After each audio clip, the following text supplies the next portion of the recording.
This week, the Texas Education Agency announced plans to take over the state's largest school district. The agency will now replace Houston ISD superintendent and their school board.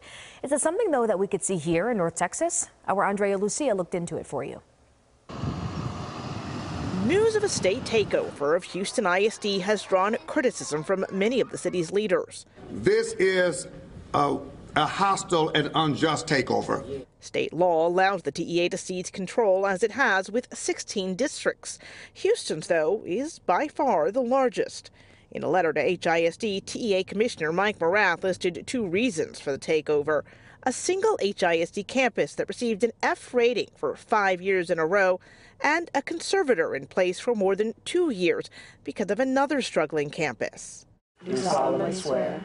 It happened nearly a decade ago here in North Texas when the state took over Wilmer-Hutchins ISD.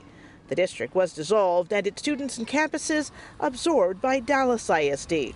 When you have TEA coming in and removing the will of the voters, it ought to cause anybody to have some concern.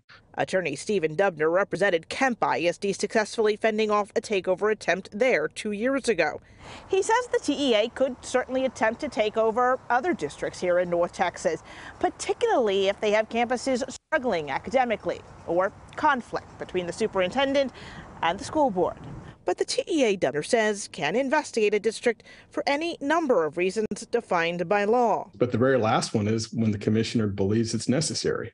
So that's kind of a catch-all. A takeover is considered a measure of last resort, and not necessarily, he warns, a surefire solution. Andrea Lucia, CBS News, Texas. Now, change for Houston ISD, that's going to take some time. The state will appoint new board members and a new superintendent. They're not expected, though, to be in place until June.